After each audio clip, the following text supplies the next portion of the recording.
Gotcha. I know Dave, I got Dave, that's for sure.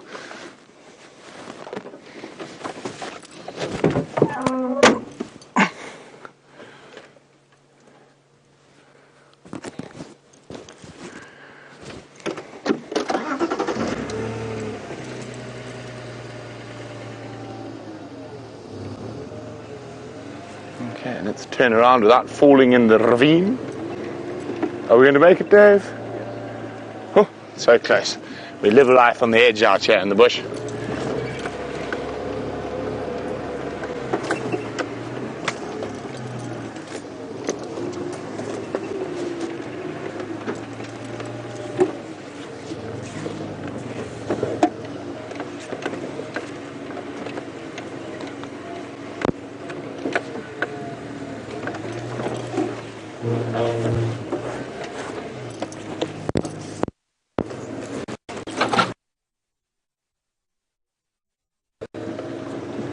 Well, it seems like it's new viewer day today, so a big welcome to Paddington Bear.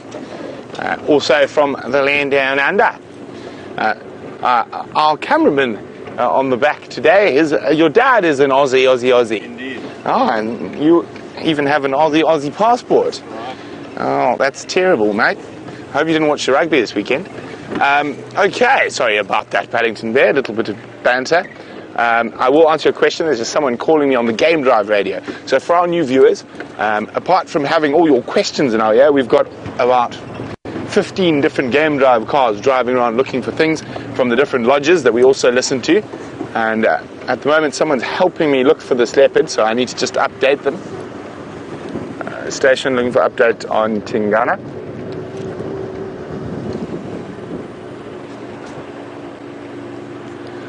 Last encounter I had was just to the south of Old Borehole Crossing. I can't find anything coming out around Second Windmill or Road 7. I'm doing another loop around the block and then I'll take a walk again a bit further to the south. Okay, sorry about that, Paddington Bear. Paddington Bear's question is, what animal would I describe myself as the most like? Oh, it's quite... when I was living and working in Tanzania, oops, sorry. Oh.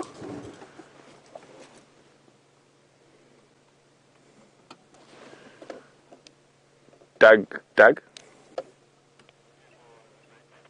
Confirm you located?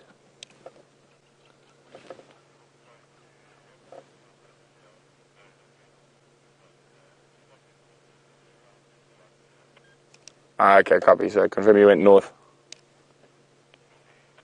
Oh dear, sad face. That leopard has managed to cross our boundary, probably behind us. I think he might have snuck up around here somewhere. But anyway, it is what it is. We are live in the African bush. We cannot pin them by their tails. But Paddington Bear,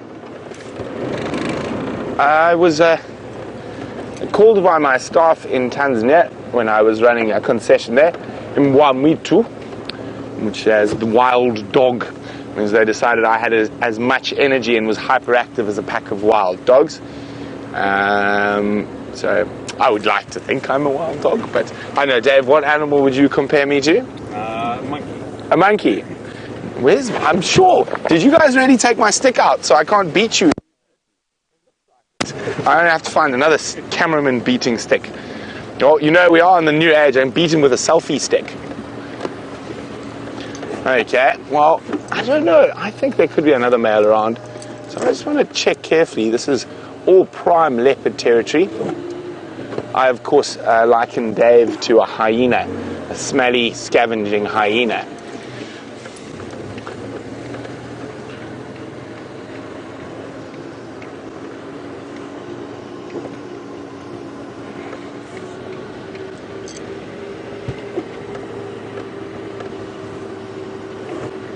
Okay, well, if we get no luck here, I'm going to start heading back towards the north and go check in on the Nkuhuma pride. As we've got our main pride of lions has killed a buffalo, but haven't been seeing as many leopards, so we decided to come look for the leopard first. because we know we sort of had the lions in our pocket the whole afternoon.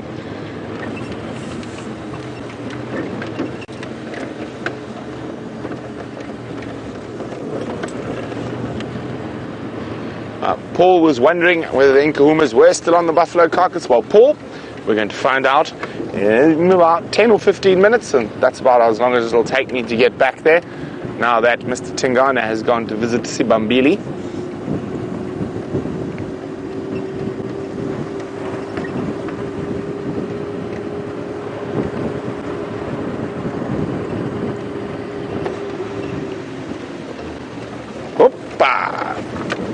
Now, a lot of you might think we're bouncing over speed humps as we travel through the African bush. That, however, is not the case. They are called mitre drains, and they're there for a very important reason. Now, here we go. Here's one. So when it does rain, it is to take the water off the road to stop soil erosion on our little roads, and to stop the topsoil disappearing into the river system. So there's another one. You can see the drain off there.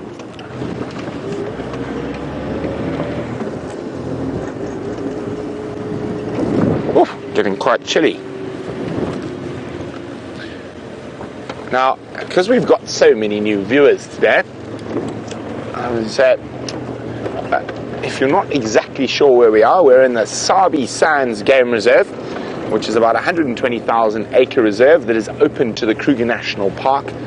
And we are in the northern part of that reserve, and we traverse over 3 private reserves within the Sabi Sands, known as Djuma, Arathusa, and Cheetah Plains. I'm currently on Arathusa, but I'm heading back to Djuma, and I think James is still on Cheetah Plains. Now, speaking of James, let's see how he is faring on the plains of the cheetah.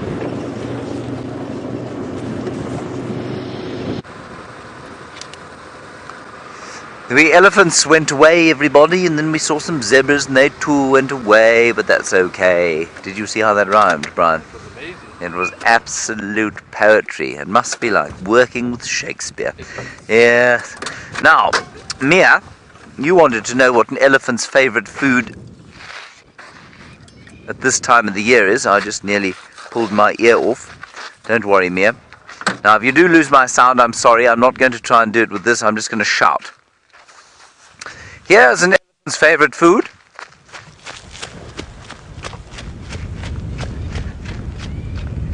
Can you hear me, Brian? I can. Oh, it's astounding. Miracles never cease. So, Mia, what the elephant does, he does this, not with a sharp knife, but with his tusks and with his trunk.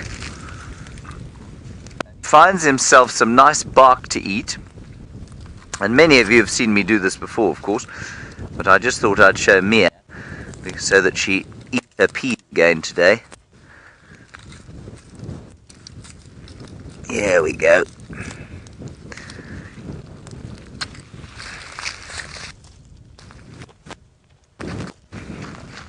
You still hear me, Brian? Yeah. Can you hear me now? There we go. Yeah, we are. There we go. Well done. Can you still hear me? Yeah. Mia, do you see this bit here? See that bit there? That's what the elephants like to eat. And they eat this, the outer bit as well, because they don't have a sharp knife like I've got.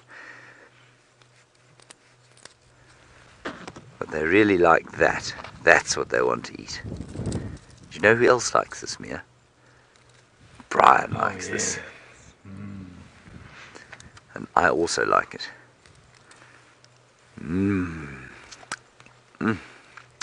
Tastes even better than peas. This is a particularly bitter one. It is horrible, isn't it? It's horrifying. I think... Ooh. So Mia, what happens is these trees are actually very clever. They know when they're being attacked, like you and I know when we're being attacked. So what they do is, you can see that tree has definitely been attacked by a few elephants. And what they do is they release a very special kind of poison, which doesn't kill anything, but it makes them taste bitter, in the same way that Brian and I just tasted that tree as bitter. And you know, I've eaten from this tree before, and it didn't taste like that. It's got a lot more bitter since I last had a piece of that tree. But that's the bark that they like to eat, Mia. And it's sweet when there hasn't got that chemical in it, and it's very nice for them to eat, and it's full of nutrition. So that's what they like to eat. Alrighty, let us continue. There is nothing in these plains. That is not surprising on account of the fact that there is a cold wind now blowing. I was hoping for some ostrich, but alas, no ostrich. Yeah, you say you wouldn't eat that tree. I bet you would if you came out here. I would give you some and you would happily eat it, I promise. It's not that yuck.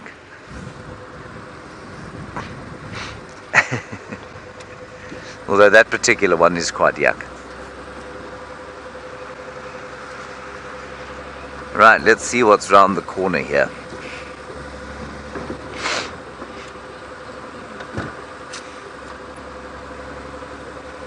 Ah.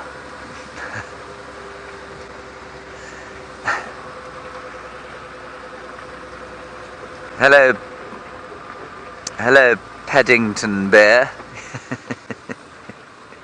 You say you're in Australia. Well, you're a long way from home then, Paddington Bear. You say what animal? I've been just looking into these clearings because we saw some jackals here last time, as well as a wildebeest. Paddington, you say what animal best describes me? I don't know really. Brian, do you have any ideas of what animal best describes me? Maybe a fiery-necked nightjar. A fiery-necked nightjar, says Brian. Okay, well that's fair enough. You see, the thing is, Paddington, there are animals you'd like to be like, but whether you are actually like them or not is another thing. I don't know. I'm probably a bit like in terms of wild animals. Maybe a dwarf mongoose, sometimes a honey badger. Obviously one would like to think of oneself as a leopard, or very terrifying male lion, or a particularly wise elephant bull. But I'm getting honey badger is pretty good from Final Control. I'll take honey badger. I'm going to go with honey badger. Brian, giraffe? Yeah, I guess so. Brian is quite like a giraffe, actually. The way he surveys the landscape in a very calm and collected manner. Here are some impala. Shame, poor old impala. If you asked 100 people to describe themselves as an animal, I guarantee you fewer than one of them would say, "Oh, I'd like to be an impala."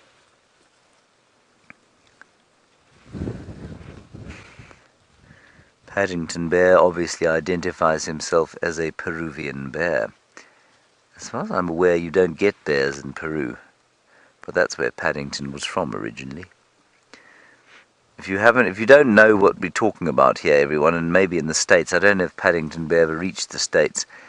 Wonderful children's stories about a bear called Paddington who was found at Paddington Station with his blue raincoat, ridiculous rain hat, and one brown suitcase full of marmalade sandwiches. And yellow Wellington boots, as Louise points out to me. Thank you, Louise. And there's some zebras in the background. And if you look very closely, between the zebras, you can see one lonely wildebeest moving just to the left-hand side of your screen there.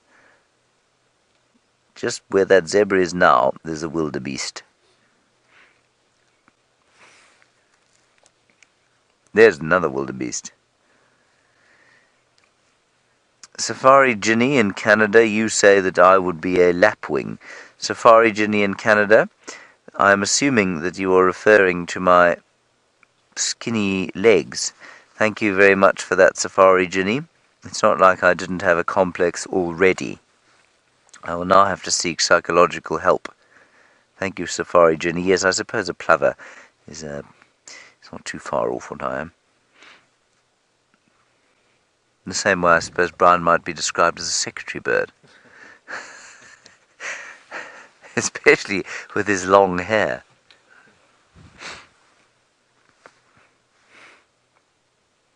It's quite a nice scene there. And they're all hanging around with each other for safety and because there just ain't so much left to eat. And so that there is normally going to find quite a few species around. And look at the colour. Lovely gold, and or at least grey with drops of copper and gold. And of course chestnut.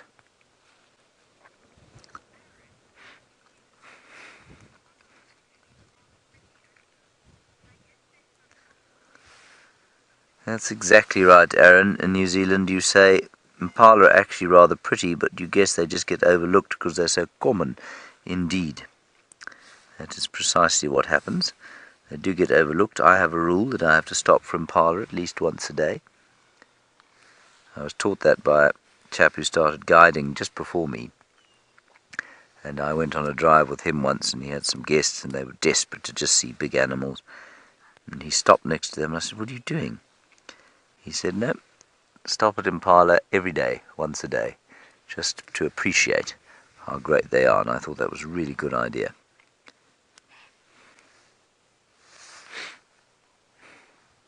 Brilliantly coloured for this time of year. Alright, let's go on from here and head towards... I'm just trying to think before we head off. You can hear there the call of the lilac-breasted roller. Brian, can you think of anybody who you might liken to a lilac-breasted roller? Think of...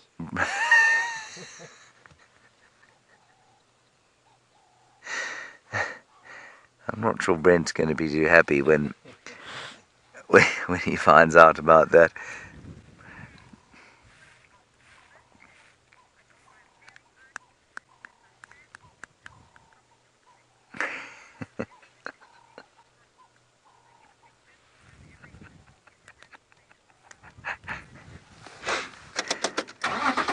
Hello, Gracie H9.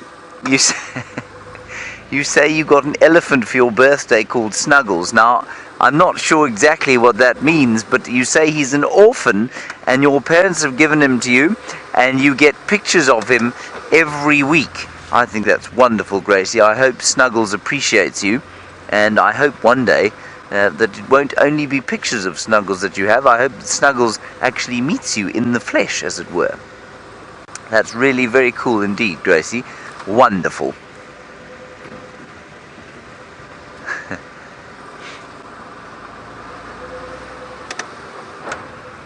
Cool, isn't it, Brian? Yeah, 3 sister pools. 3 sister pools, that's right.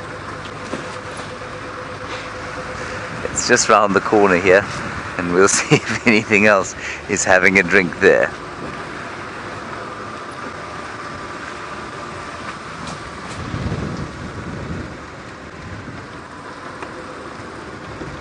Dina, you say aren't impala an important source of food for other species that would be missed if they were gone? Absolutely. They would most certainly be missed if they were gone. And they're extremely important, extremely beautiful, and a crucial part of this ecosystem. So absolutely, yeah. Now, I by no means meant to indicate that they were in some way not necessary or important to the ecosystem out here. No, they're a massively important part of what happens out here. And everything likes to eat them. Cheetah, wild dog, leopard, lion, they will all eat impala. And you know, although like we've been watching those lions devouring a buffalo for the last 2 days, you'll find, I think, that lions probably eat far more impala than we think they do. We just don't see them, because you can imagine one impala wouldn't go very far amongst that vast pride of lions that we saw today, with the 2 males and the 5 females. So I think in their wanderings at night, they quite often devour an impala and then just carry on, maybe 2 a night, and then they just keep moving. But when something big like the buffalo gets killed, well, then we spend a bit of time looking at it because we actually see it happening. Right, the water is just down here. It hasn't been very hot today. It was supposed to be about 21 degrees Celsius apparently, 70 Fahrenheit. I'm not convinced that that was the case as we came through on drive today. It feels colder than that, but that might just be the wind blowing out of the southeast.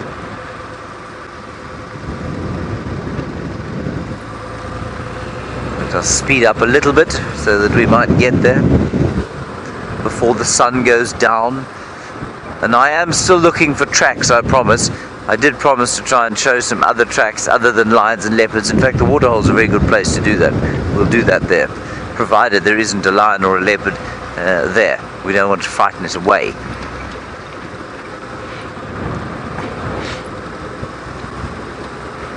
I don't see anything there.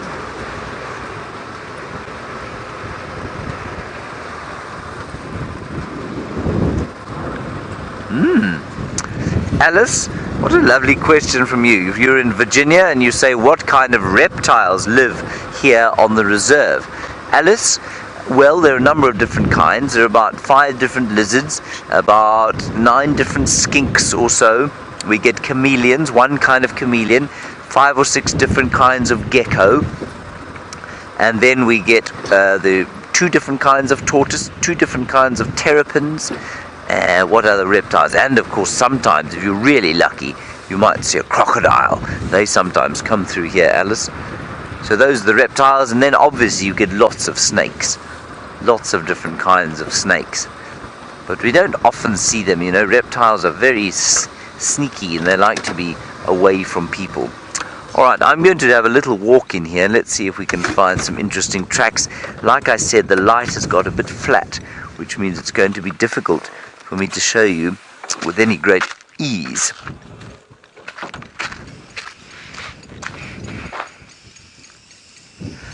Oxpeckers shouting.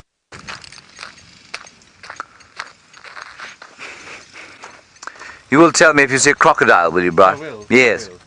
Now, here's an enormous elephant track. I mean, this is the most easy thing to see. You can see I can fit both my feet and in fact much of my lower leg into this one elephant track. So that's one big elephant cow track. It's not even a big bull.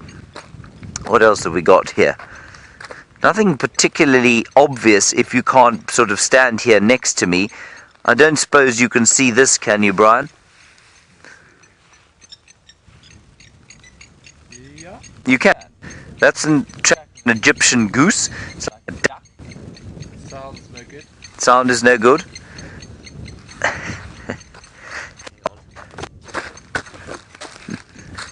How's that? Is that okay?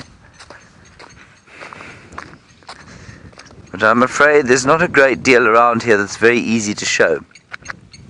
There's a nice sandy patch just up ahead there, and we'll have a look in that. It's difficult with the camera because, especially if the light's flat, because you can't really get down to ground level to show them. But we'll keep giving it a go. It's easier on bushwalk. But we'll keep trying.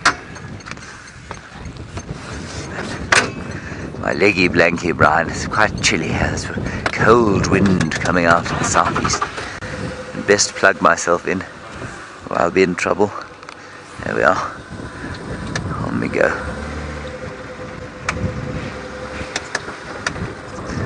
Goodness.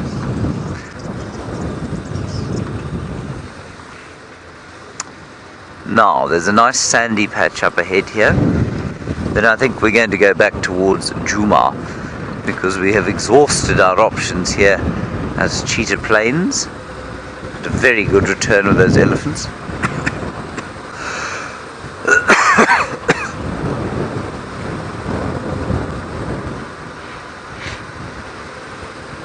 Let's have a look here. Here's a nice sandy spot. What have we got going on here? Anything fresh, Brian? I suppose there's 1 or 2 things.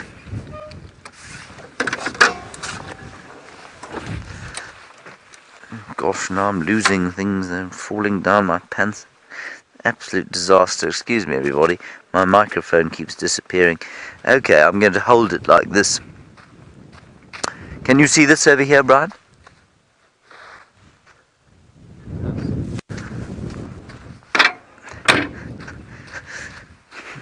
This is a buffalo track, and if you're wondering how to identify a buffalo track, it just looks like a cow track. It looks like a cow came walking along here. Then what else have we got here?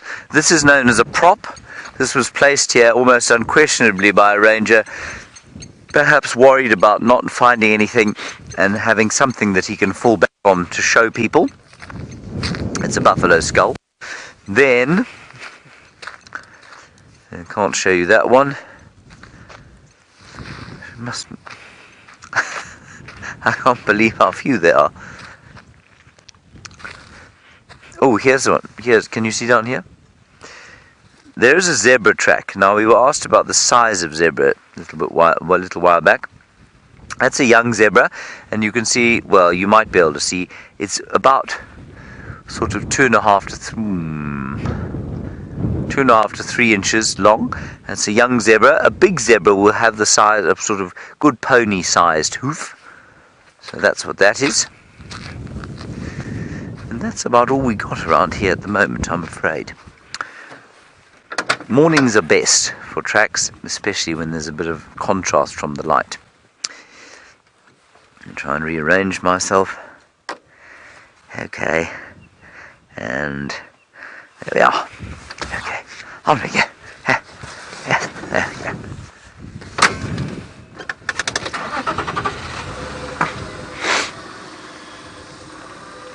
Hello, Laurie. You say, am I worried that a lion or something is going to sneak up on me when I'm out of the vehicle? Laurie, it might not look like it, but whenever we get out of the car, we always have a quick scan around the place to check. You have to do that. And yes, if you're not careful, something might sneak up on you. I mean, it's much more likely that something's going to move away from you if you get out of the car and it happens to be standing there. But you don't want to give something a fright and give it such a fright that it comes towards you. So no, I'm not really that worried. Once I've got checked and got out of the car, I'm not that worried that something's going to sneak up on me.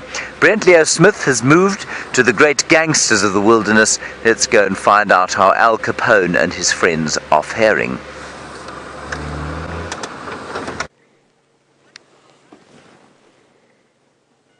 There we go. We are at Gallagher Pan. The Pride has left the carcass, and there's 2 Birminghams and 2 Nkuhuma Lionesses at the pan at the moment. Apparently the rest of the Pride, so the 3 females and 8 cubs, moved west from here.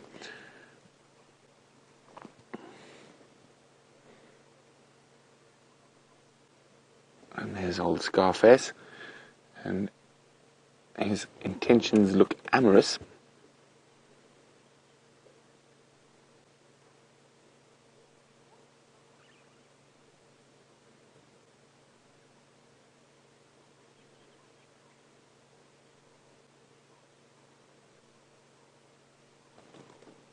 Not much movement from the Nkuhumas that are here. So there we go, the other 2 just off in front.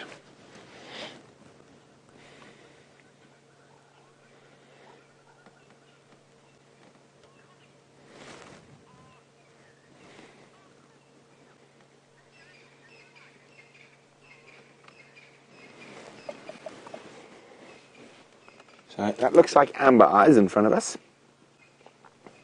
Oh, shh.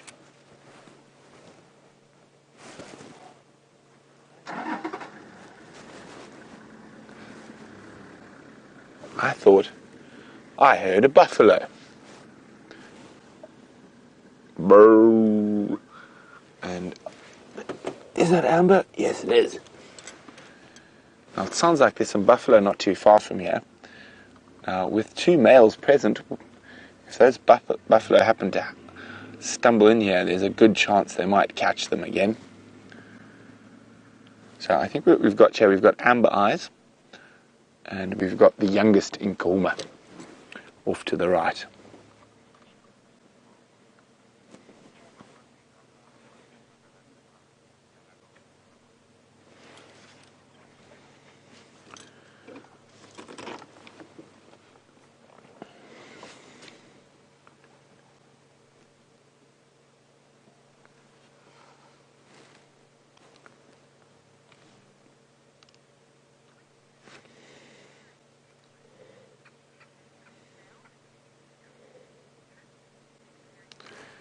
Now, guys, I'm just having a bit of a technical problem, so I'm going to have to go back to James for a second, and we'll be back into text. So let me just make sure James isn't going to get surprised. and then we will be back. I just need to fix something quickly.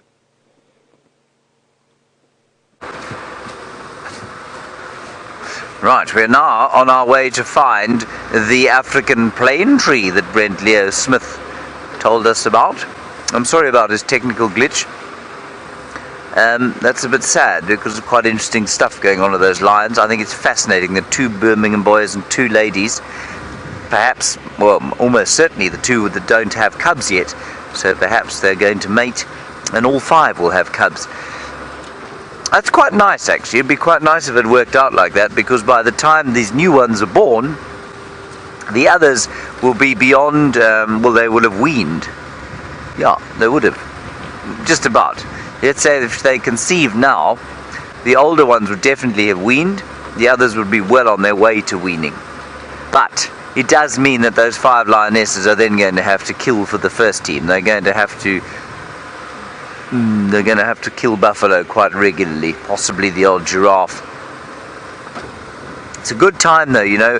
We talk a lot about the deleterious effects of the drought and that sort of thing, but it's a really good time for the lions to have a huge number of cubs, because of course it is very possible that if this dry season or drought continues, there are going to be a lot of weak animals, which means there will be enough for them to eat, which I think is quite interesting.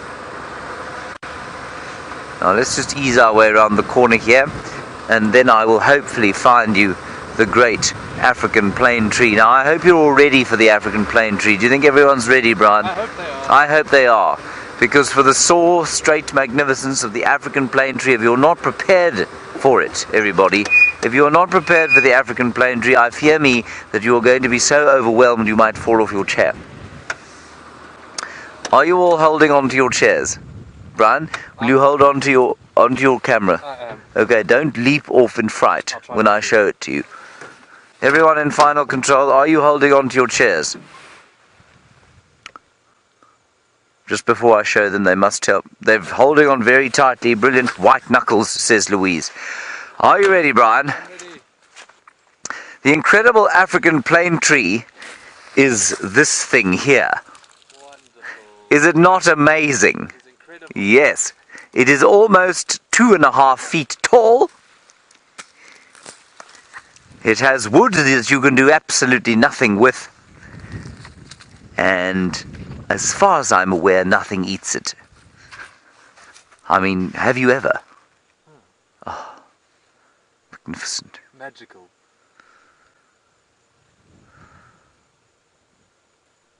Awe-inspiring. Savage, Very one savage. might say. The African plane tree is actually quite interesting, especially in the summertime. It's because it resembles what we call a protea, and a protea is our country's national flower. Now, I know that it's going to be very difficult for you to leave this incredible sighting of the African plane tree, everybody, and I know you'd rather look at the African plane tree and the little fly that is now sitting on it, but Brent has now got lions. He's fixed his technical issues, so I'm afraid you're going to have to go and look at them.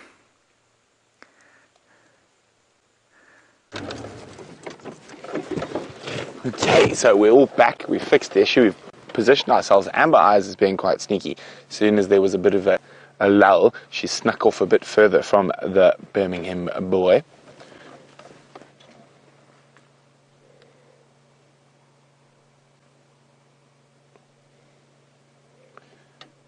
Here she is. Now, where she's looking, I'm pretty sure I heard a buffalo go brr.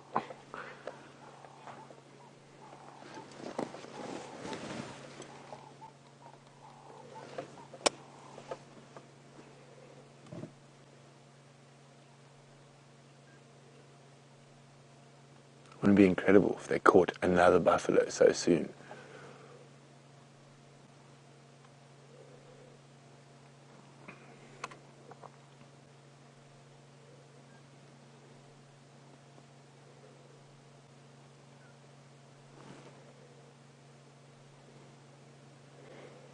So these are the only 2 lionesses who don't have cubs yet. So they could be coming to estrus. Just judging from the behavior, it might be the case that the fact that the males are sticking with them. But I think the youngest lioness, who's lying next to that dark-maned Birmingham, is probably more likely to be coming into estrus.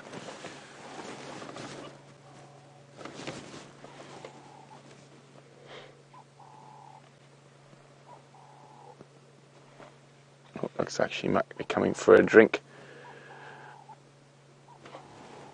If you get ready, it might be a bit of a growling it is. All she wants to do is have a drink. Look at her creeping. Doesn't want to let her out of his sight. Making sure he's in between the other male. He's still growling even while drinking.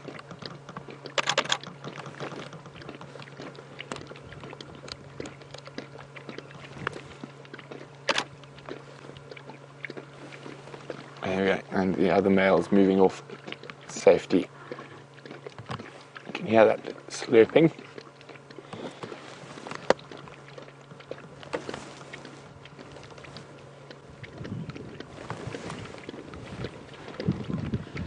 I hope you guys are getting some fantastic screenshots of this.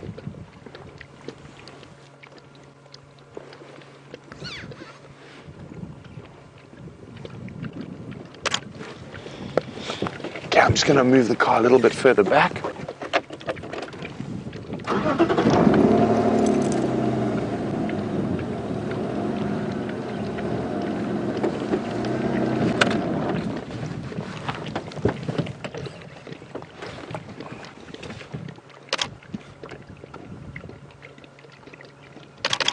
So Steph in Texas is wondering whether a lioness can have infertility problems and whether Pride or Coalition recognize this.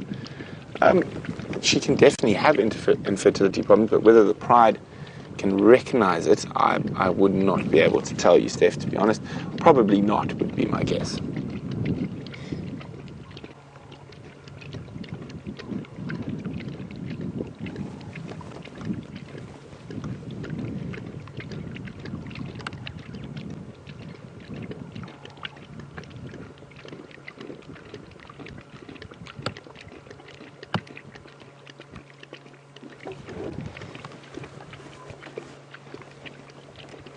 Thirsty kitties.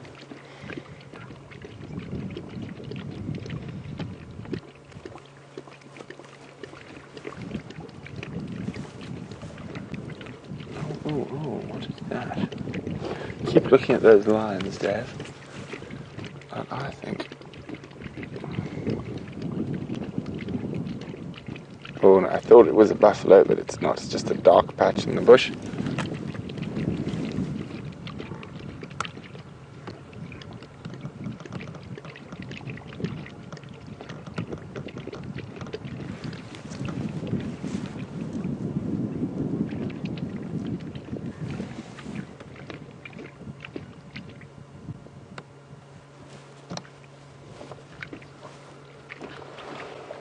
So Linda is...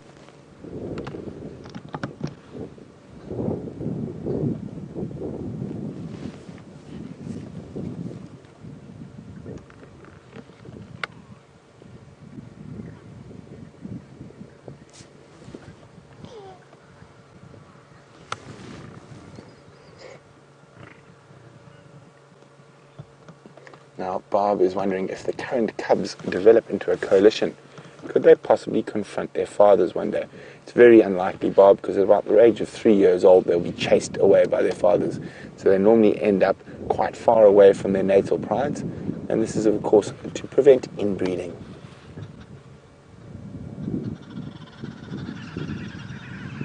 You can hear the green wood hoopers making a noise in the distance.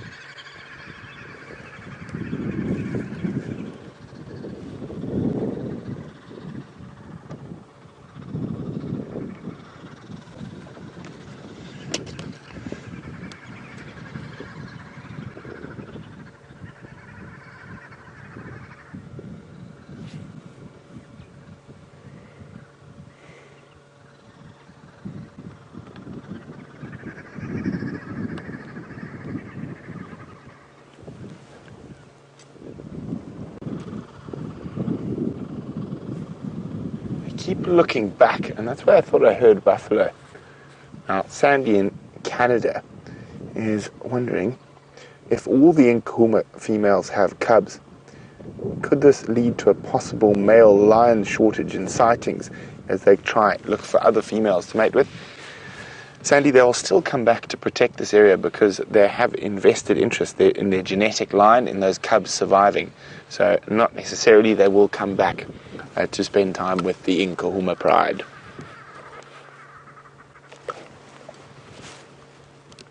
I think I just heard an alarm call. So did that male lion.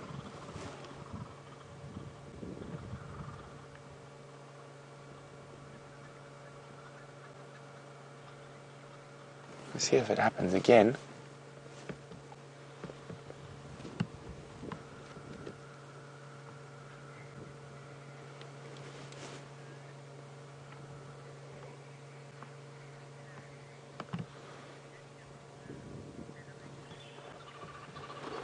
So I just had the update that there are buffalo at the Djuma dam pan, which is not far, and that's probably the buffalo I'm hearing.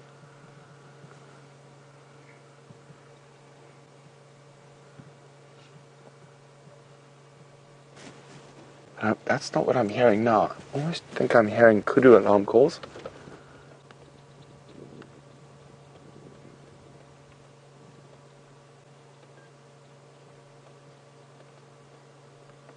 And now, if I put my ears on,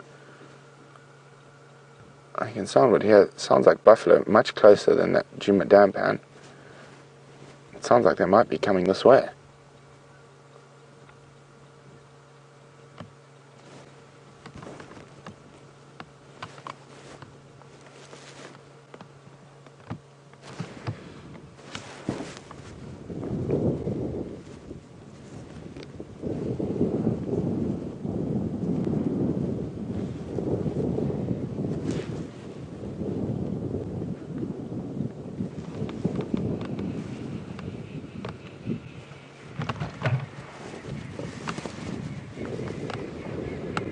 So, here we go. Now, it means male's starting to look a little bit amorous. Let me just move the vehicle. And I don't think the female's just quite ready yet.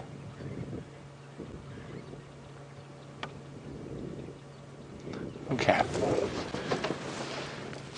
Let's have a look at the lions.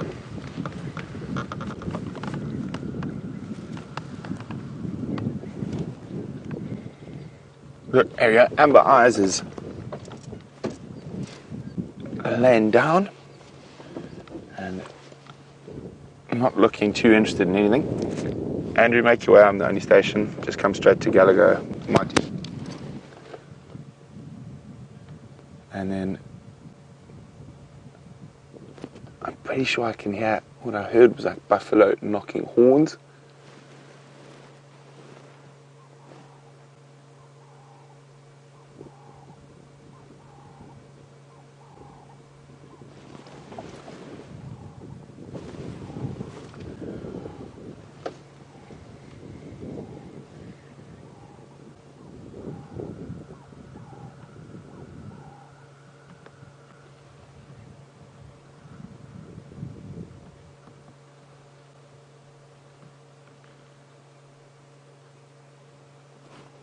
See, there we go. If we look at the other lions, they seem to be far more alert and looking towards, well, she was looking towards where those buffalo sounds are coming from. But they all got full bellies. I think those buffalo almost have to stumble right into them to get any major interest.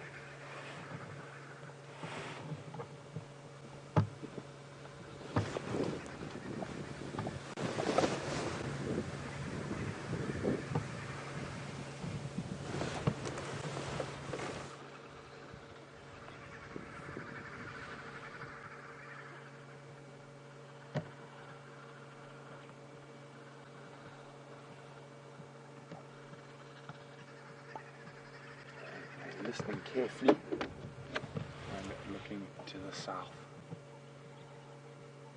southeast.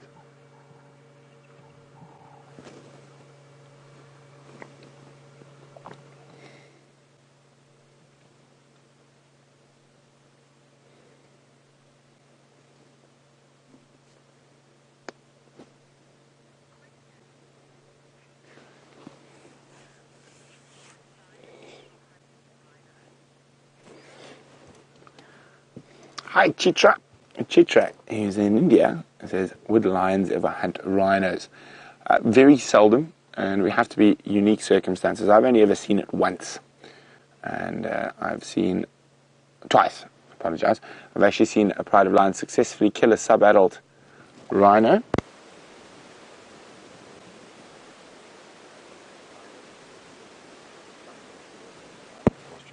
I've lost my mic, sorry. Is it back?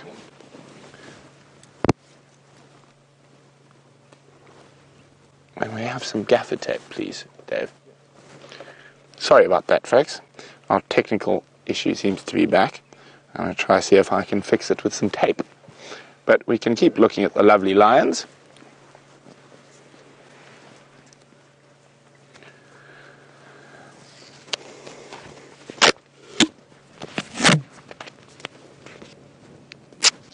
He does have a very particular look about him since he split his lip, that Birmingham boy.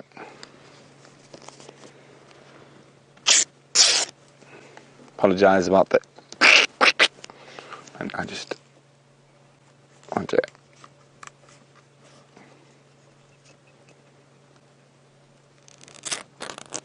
How's that, Dave? Sounding good? When in doubt, tape it or cable tie it.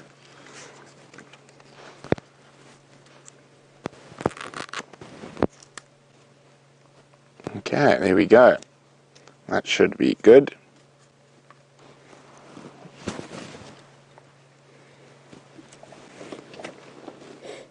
He does have, almost looks like I have a permanent scowl or snarl on his face with that split lip. But out of the two Birminghams who are here at the moment, he's definitely the dominant. But while we stick around with the lions, see what they get up to, let's go see what James has got.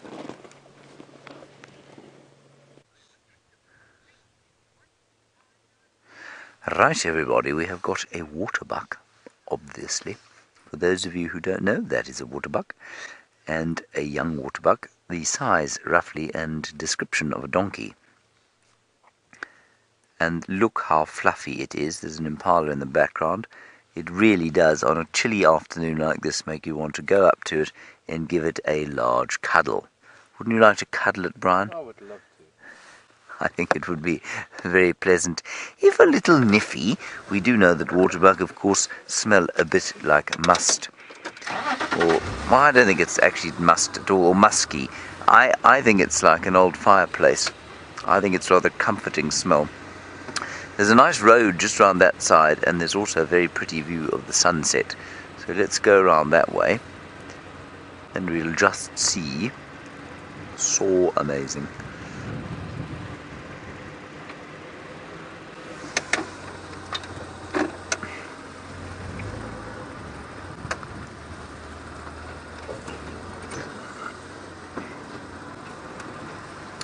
I might be forced to take a picture, Brian. Can you believe it? You probably can.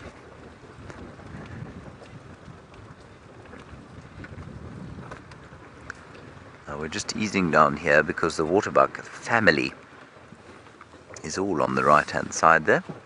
Hello. Don't look so surprised. You've probably seen us, I don't know, 150 times. There's a lovely smell. Smells very comforting, I find.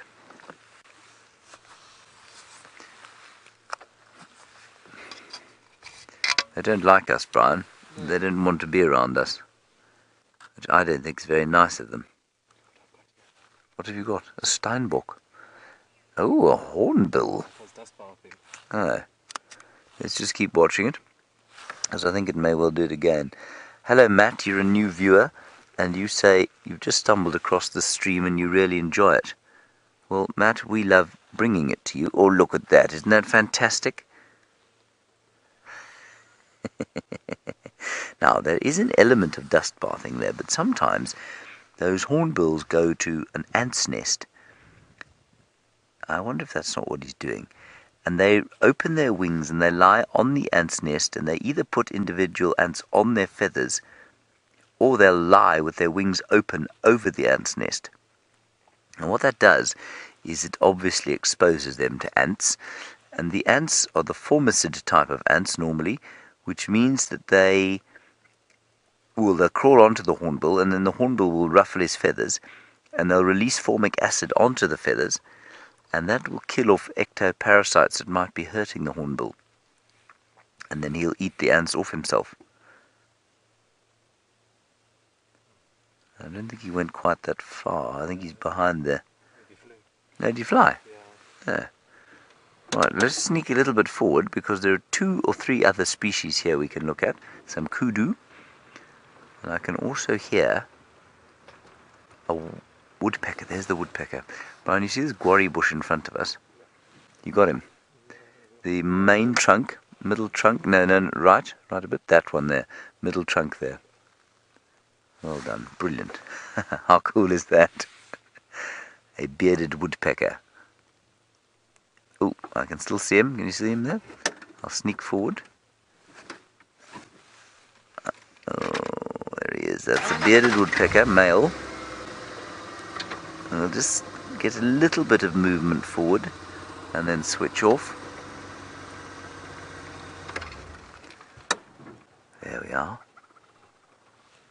There he is. See, he doesn't quite know if he's been seen. Yeah, he's straight in front of us now. You see that just on the bed? There you go. How cool is that, everybody? That's him calling. That's the bearded woodpecker. That's the male with the red head. The female's got a black head. Look at him pecking away for his dinner, looking for grubs and things underneath the bark. Marvellous. I'm just taking pictures of the sunset quickly, everybody, and then I shall show you. You'll be so amazed, won't they, Brian? Mm-hmm.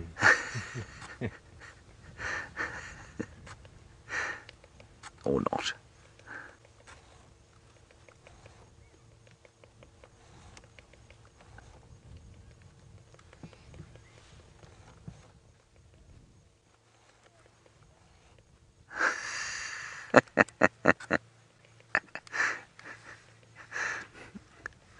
Hello, somebody called Megazard, who seems to be from Bonnie, Scotland, and you say that this stream is evidence of wildlife more sort of exciting than that you find at home.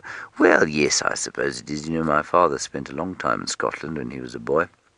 He didn't come back speaking very fondly of the wildlife, but I'm glad that you're enjoying it. It's great to have you with us, and mostly, thank you for getting hold of us and telling us that you're watching. It's great to hear from you. Is that not a beautiful shot there of our great African sky? And of course, if you ever come to Africa, the one thing you have to do is spend a little bit of time with the African sun going down. It's just too magnificent. As I say to all of you every day, just about whenever we sit and look at the sun going down, I go on and on about how great it is that we're able to look at it. Right, I think I've taken enough pictures of the sunset.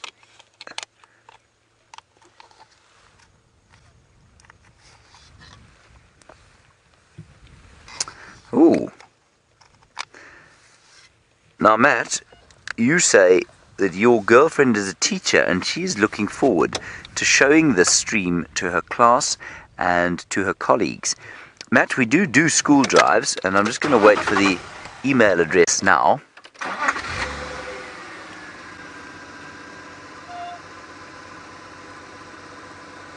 Stand by, it's coming, everybody. I think it's schools or school at WildEarthTV, but let me just confirm that with you. And then your girlfriend, Matt, who is involved, of course, in the world's most noble profession, that of teaching, she can just send an email to Jerry, and Jerry will be able to organise a time for your school to watch. and where we can sort of dedicate half an hour or so of the drive to the class. I think that will be possible, but we'll just find out quickly now what the email address is, as these beautiful Waterbuck observe the sunset in the same way that we are while they have their dinner. Right, so your email address, Matt, is schoolsplural@wildearth.tv. Just pop an email off to Jerry, and Jerry will tell you exactly how to deal with or how to organize a school drive. That's great. Thank you, Matt. And there are these kudu here, Brian, behind us. They basically are staring at the sunset. They're having a wonderful time observing the sunset going down. That one is particularly awestruck by it.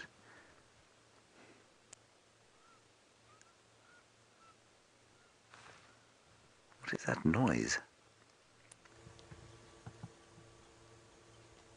I think it's the bateliers, you know, those bateliers are on their nest not far from here.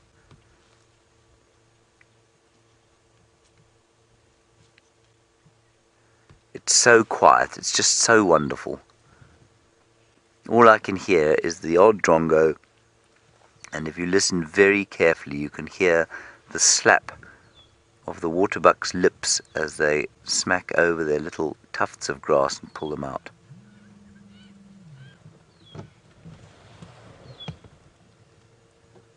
Yes, you. I was talking to you, that's right.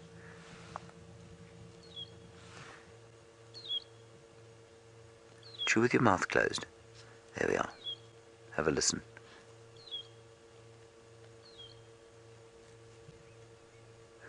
Did you hear it at all, Brian?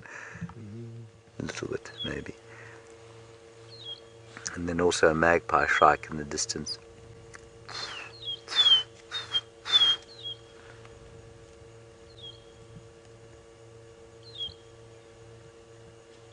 Oh, it's just so peaceful and marvellous. Especially with their sort of smoky, peaty smell.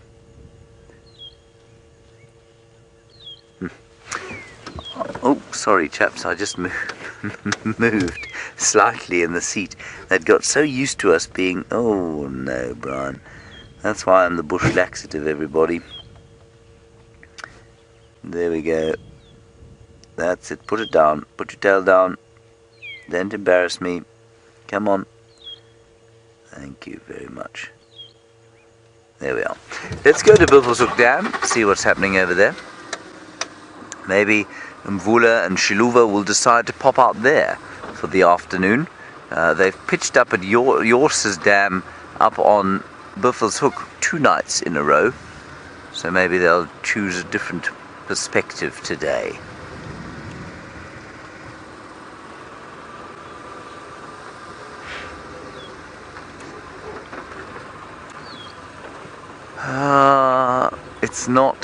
It's not a magpie shrike that's calling. I think it's a drongo that is imitating a magpie shrike. It's just not quite right.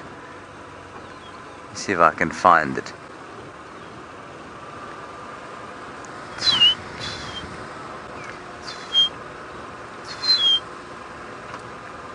I think it's in this marula tree here.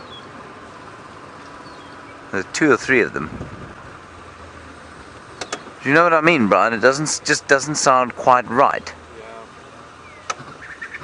Yeah, and now this one's doing a pearl-spotted owl. It's definitely a drongo. Yeah.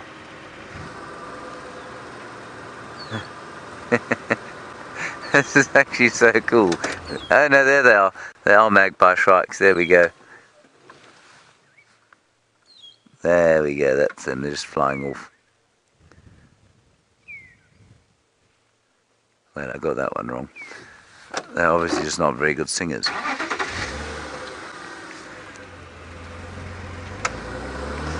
Right, off to Buffelshoek Dam we go.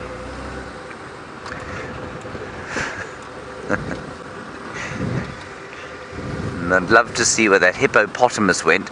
So we have hippopotamus there this morning, lying, languishing in the mud, and then he got up as we got there and walked off, possibly to try and find something to eat. Quite interesting to see if he's come back again. We've also got some Nyalas over here. Now, I'm not wrong, you know. There are Nyalas, but there are a few drongos here who are imitating these magpie shrikes.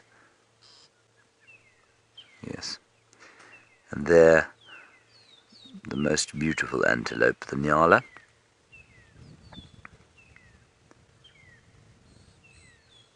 There's quite a lot of bird song for this time of the night. A couple of rattling sticulars.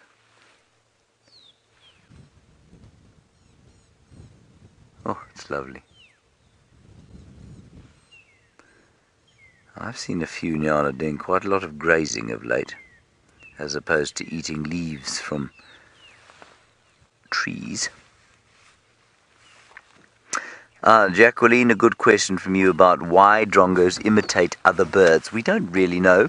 There are a number of theories as to why mimicry takes place, and one of them is that it's for intra-specific competition. So, for example, apparently in the robins, when they do it, a male robin who's able to imitate more bird species is more likely to mate, apparently, than a robin that can't do quite so many. So that's one adaptation.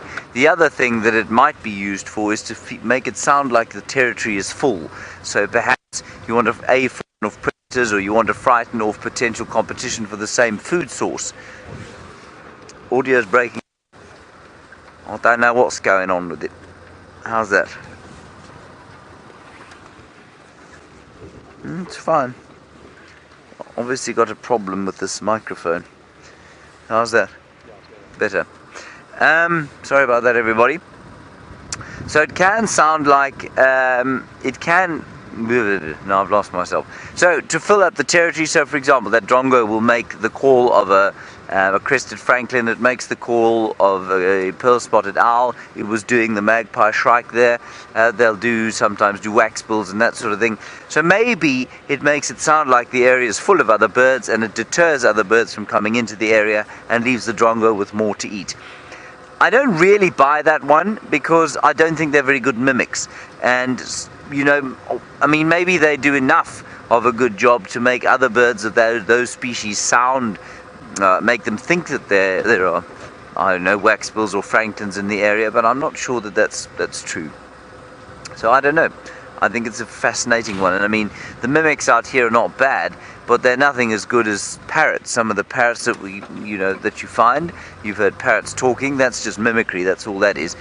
And in the same way, if you've ever heard what are those birds called that do the chainsaw? Oh, come on. It's not bowerbirds, it is lyrebirds. Lyrebirds. They do chainsaws, they do camera shutters, but absolutely perfectly, and I'm not sure why they're able to do those. Okay, let's head back across to Brent. I think he's still with those lions, and I'm sure they're about to get on the move.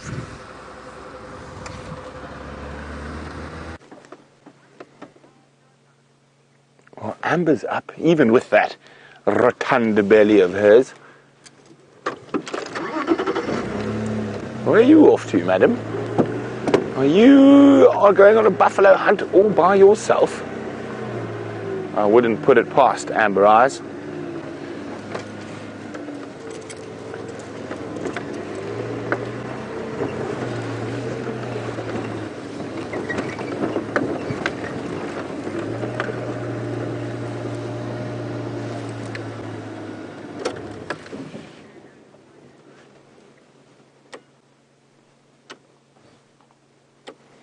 Andrew Firestone said he's always been so impressed with Amber Eyes since taking down that buffalo.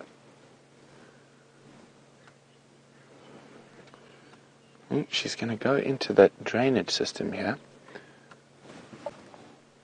And she spotted a bushbuck down here.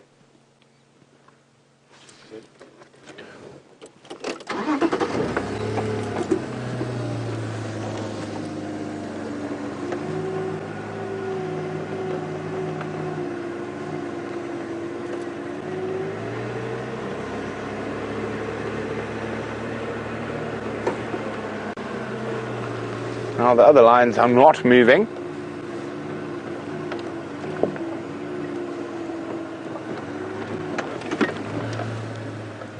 And there they are over there.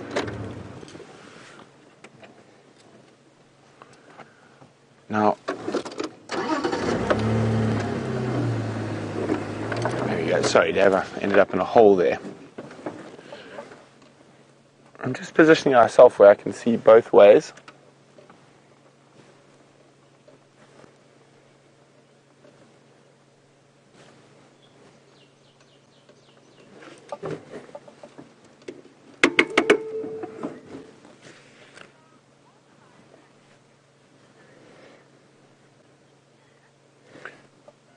Tasha is wondering, will the lions hunt again, even though they've just eaten? Sorry guys, I've got a bit of a technical problem again, and it seems like I'm afraid we're going to have to fix it. So I'm going to jump back across to James.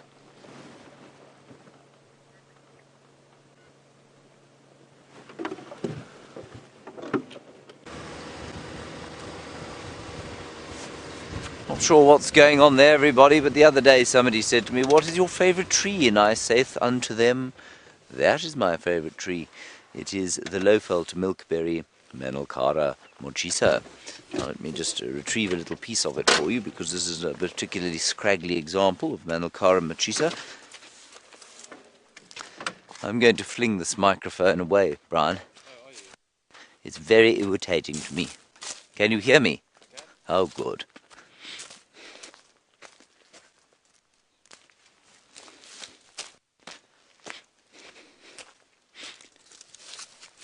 And there is the leaf of Menelcara mochisa. Not a particularly astounding leaf, would you say, Brian? No. No, just sort of a leaf, really.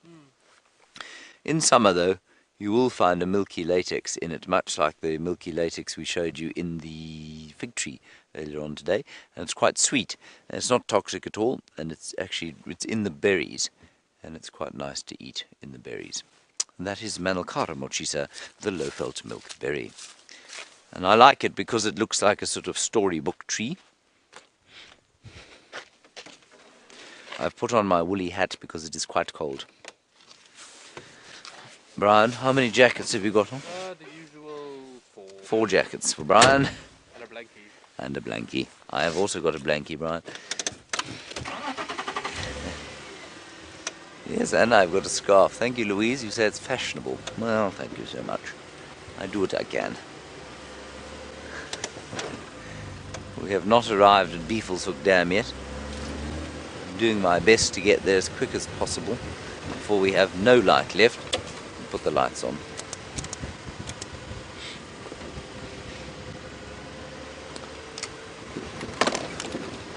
I'm looking for a spotlight.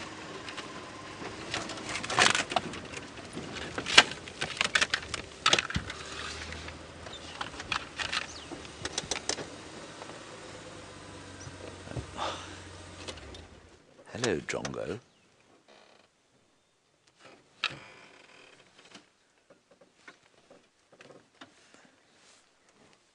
Isn't that nice?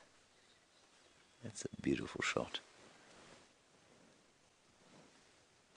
He's a long way now. He's most of the way to the Drakensberg. Oh well. On we go.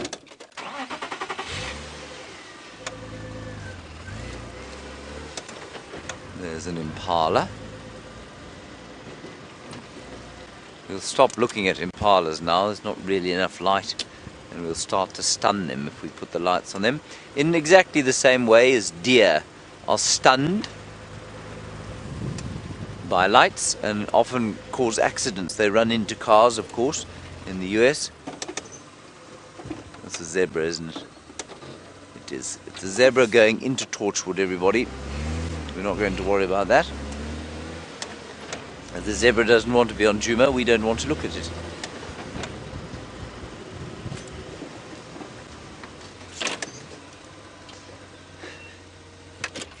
And there, the crested Franklin. Now, we had a lovely question this morning about where they roost and how they roost, because I told you yesterday that the coursers and the lapwings are unable to perch because they don't have a backward facing foot. Now these ones often perch in trees, just not very high up, but they'll go up into trees, although their nests are on ground. And they do have a small back foot,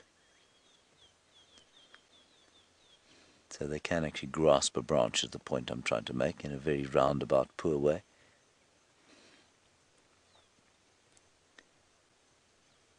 Perfectly camouflaged. As I keep saying to you, I'm more and more impressed by how they look.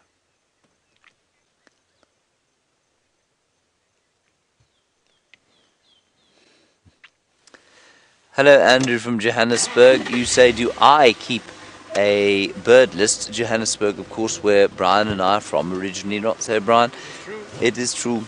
Brian, I don't, at least Andrew, I don't keep a bird list. I did for a little while, but I don't really, so I don't know how many birds I've seen. I'm afraid I haven't ever counted them. I'm not, I suppose, yeah, I mean, people who keep mad, crazy bird lists are twitchers, and I know guys in this country who've seen more than 700, no, more than 800 of the bird species that you can see just here. That discounts all the ones that they've seen overseas. I haven't seen anything like that.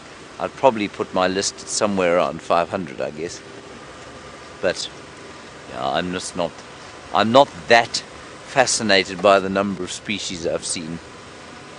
I think it's a great idea in a specific area. If you're in a new area, like, I mean, some of you are in a new area basically by being here on safari with us, I think it's a great idea to keep a list. And I really love hearing about people's bird lists and new additions to their bird lists.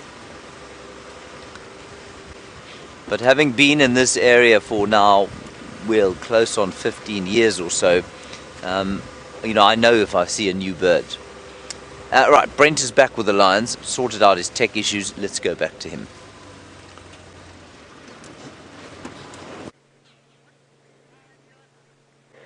Sorry about that. We're going to try get Connor to fix them as soon as we get back to camp. But there we are. The 3 of the lions have moved into that thicket where this male is looking. I'm hoping he's going to give us a roar.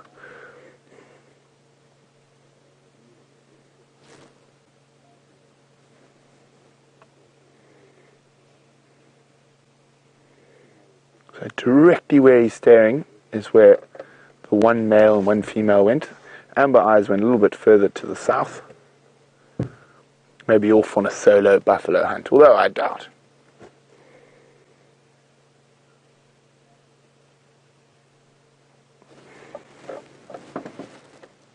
Oh, it looks like he might have a drink, so let's just get in a good spot.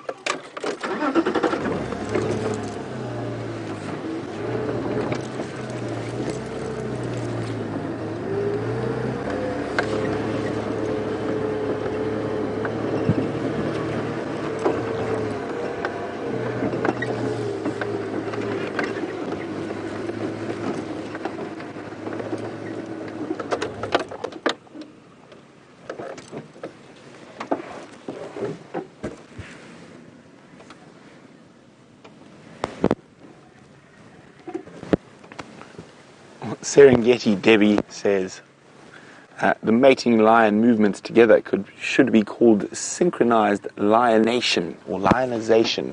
Sorry, I think I might have got that wrong. Lionization. Well, it sounds like you are very good with words, Serengeti Debbie. Now, isn't that beautiful? Hopefully you're getting some nice screenshots, guys. Remember to share them with us. Hashtag Safari Live on Twitter, or pop them on our Facebook page, which is Safari Live.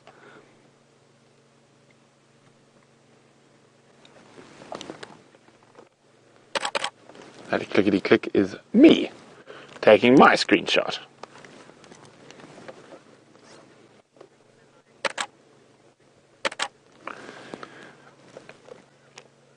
Gustav is wondering how many liters of water can a lion drink while he is drinking at the water hole. Oh, Did you hear that, Dave? I heard a lion contact call. Gustav, I would probably say less than a litre. I'm afraid I can't tell you exactly how much water a lion can drink in a single sitting. But I don't think it's not nearly as much as a litre.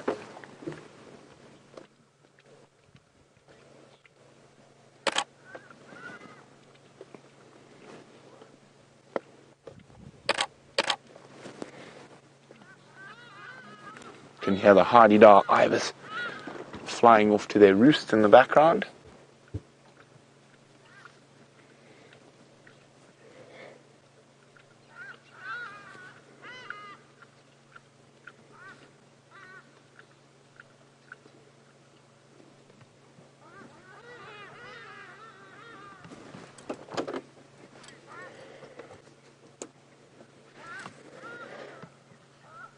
Now, Cecilia is wondering, do lions roar when they're hunting?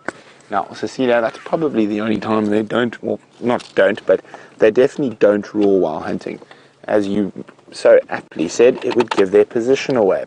So, roaring is all about letting all the other lions in the area know either where you are or to try keep lions that are outside of your pride or coalition away from you.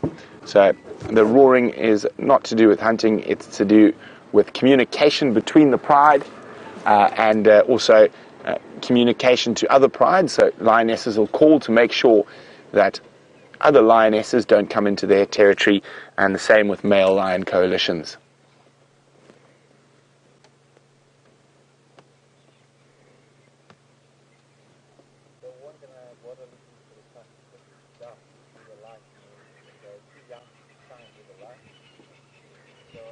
So he looks like he's going to join the other two. Let's see if we can get a last visual of them before they head into that very thick area. There's a junction of about 3 little rivers there. That is near impossible to get a vehicle in.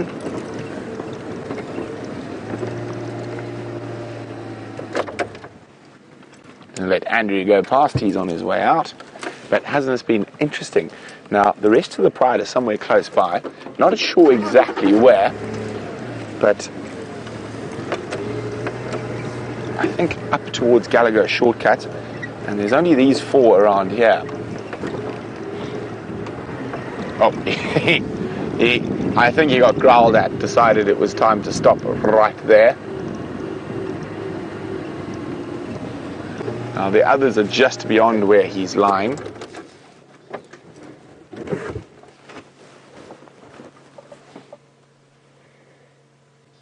Come on, not even a little roar before bed? Before our bed, at least.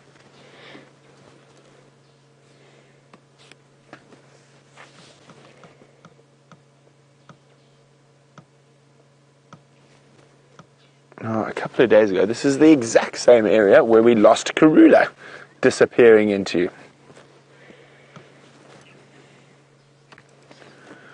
Now, Tasha is wondering, will these lions hunt again even though they've just finished eating? They are opportunists, Tasha, so that if something happened upon them, or if they happened to bump into something while they were moving through the bush, they would definitely hunt again. The amount of effort they put in sometimes varies, but I think it's a good chance that they would hunt again tonight if opportunity presented itself.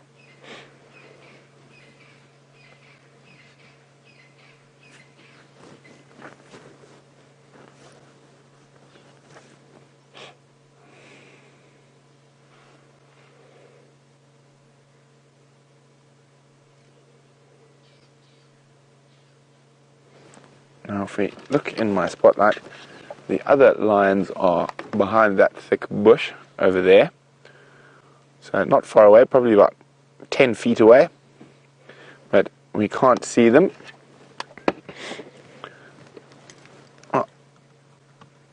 Well, let's go see James for a few minutes before the end of Safari so he can bid you a farewell.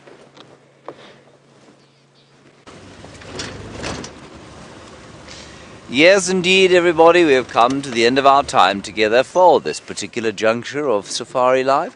Thank you for being with us today. Thank you, Brian. Thank you, Jay. I must confess, I think your mustachioed thumb today was particularly impressive. Let's have one last look. Very nice, everybody. Thank you for coming along to Cheetah Plains with us. Sorry we didn't find the ostriches. Hopefully next time we will.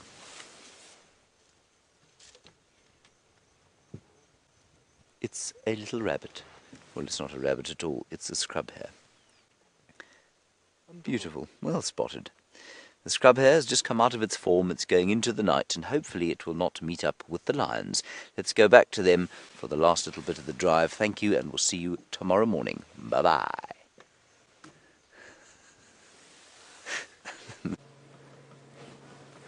And in true male lion fashion, he's not moved at all.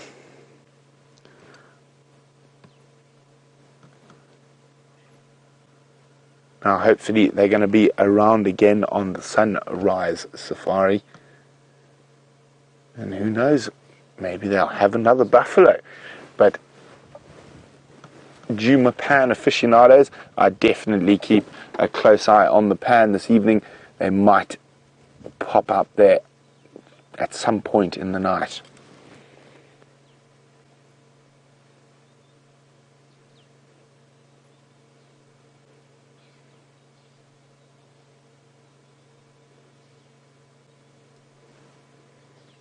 Just trying to hear where the other lions are.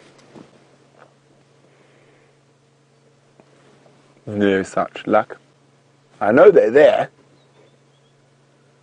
I think what happened as he moved towards where the other male and female were lying, he would have got severely growled at.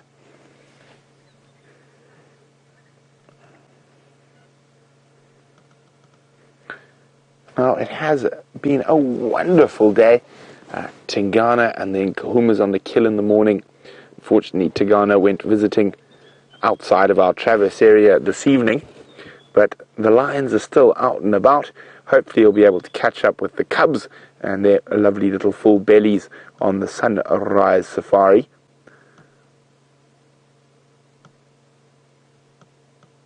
And it is always exciting to think, oh, hello, turn your head, have a look, yay, good boy.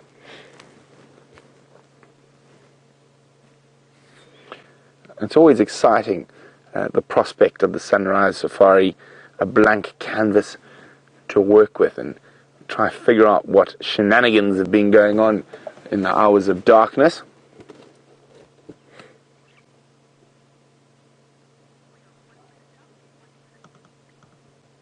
So even a Birmingham bottom is better than no Birmingham at all, and we're coming towards the end of the sunset safari, so it has been a splendid, dangerous Dave, the objectified dish, and myself have thoroughly enjoyed having you on the back of the vehicle with us, and hopefully we can do it all again with just as much success on tomorrow's sunrise safari. Now, it's quite interesting dynamics that's happening. These Birmingham boys following around that single lioness. Maybe we're going to see some mating in the next 10 days. It's going to be interesting to see what happens. I think we're definitely going to see quite a bit more of the Nkuhumas and their cubs. And I'm hoping maybe a bit of Queen Karula and hers, who I haven't seen in an age. But for now, goodbye from Dangerous Dave and myself. See you bright and shiny tomorrow morning.